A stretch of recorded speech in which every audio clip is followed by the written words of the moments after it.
Hi, welcome to Watch It Played. My name is Rodney Smith, and in a previous video I showed you how to play Brass Birmingham.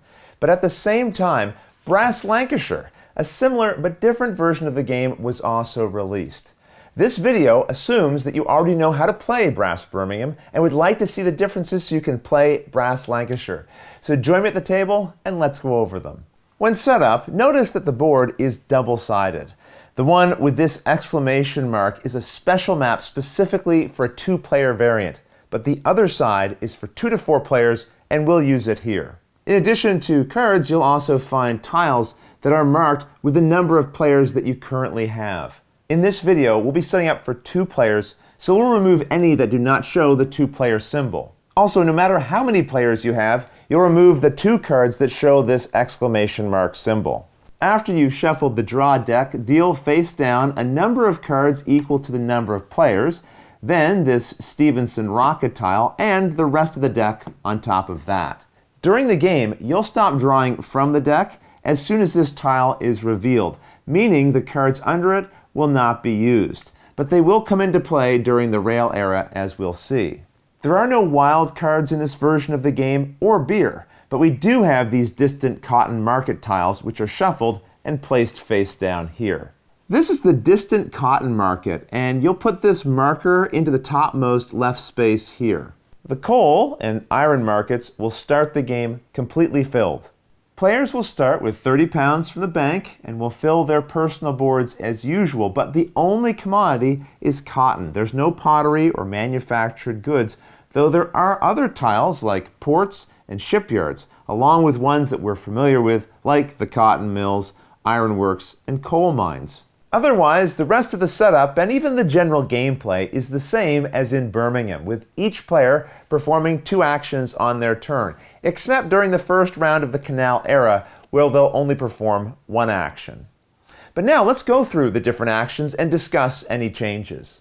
The build action is still performed using either a location or an industry card, but you can also choose to use both of your actions to build that turn and then discard any 2 cards from your hand and treat them as any single location. In this way, by discarding 2 cards, they effectively become a wild. So I could say I want these to represent Fleetwood and then build a port in that location. Although doing this one build will be your entire turn, you will still draw 2 cards to refill your hand, assuming there are still cards in this pile to draw. When building locations that require coal, you still take from the closest connected coal mines, but if that's not possible, you can buy coal from the market here, as long as the industry that needs it is connected to a location showing these market trade arrows.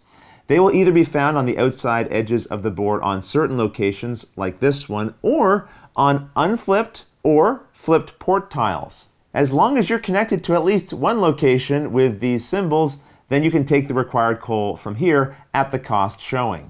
These locations will also allow you to return coal to the market from a just placed, newly built coal mine, assuming that you're connected to them when the new tile is placed. You will then gain money based on the spaces the coal is returned to as normal.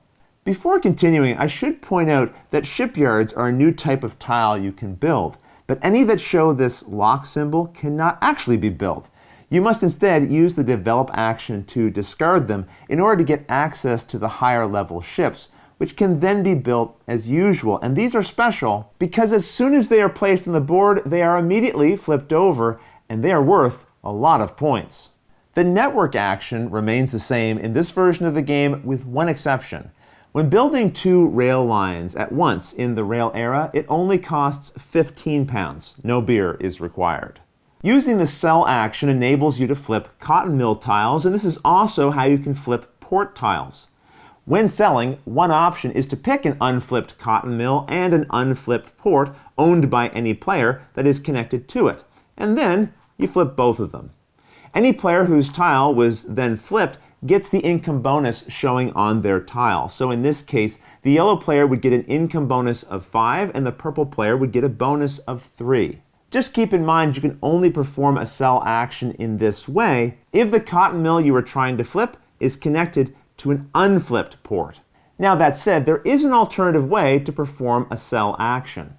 If the mill you would like to flip is connected to either a port or a location that has these market double arrows, no matter which side of the tile may be showing, then you can sell to what is known as the distant market, so long as this marker isn't already on the X space.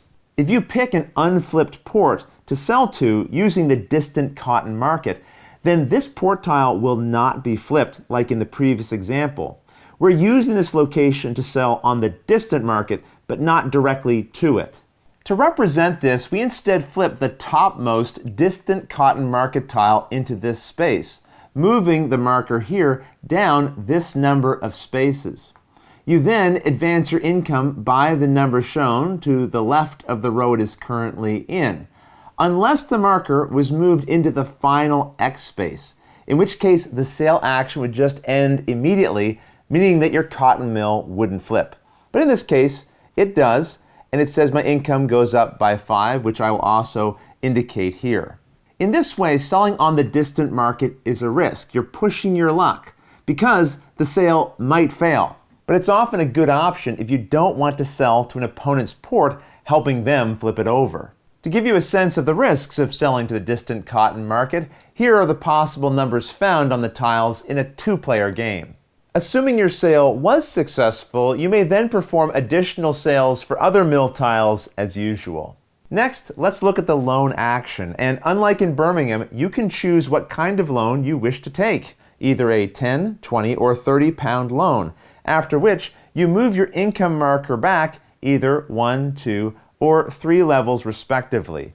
Just keep in mind you cannot take a loan that would drop you below -10 on the track. The develop action works the same as in Birmingham, so there's nothing new to go over there, and instead let's move on to the steps that occur at the end of the Canal Era. Here, links and flipped industry tiles are scored as usual, and then in addition to removing all of the canal tokens and level 1 industries, you move this tile and combine all the cards from players' discard piles with any here, shuffling them into a new draw deck, dealing 2 cards per player face down, and then putting this tile back, but now with the Nathan Rothschild face up, putting the rest of the deck on top.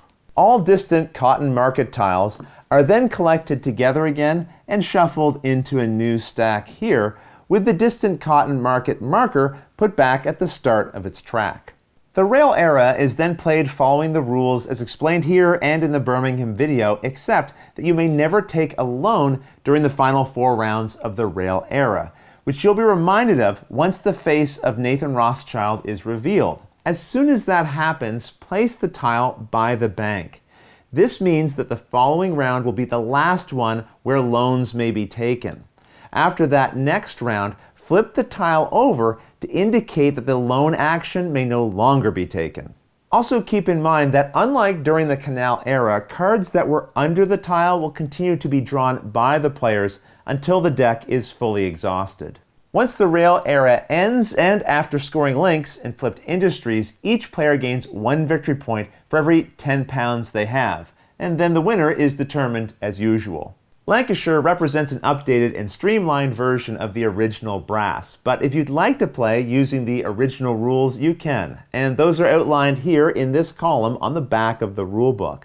And although the rule set I've explained in this video essentially makes it obsolete, you can also play the 2-player variant that was once created by the Brass community by using the other side of the map in the Lancashire edition of the game and the rules that are listed in this column.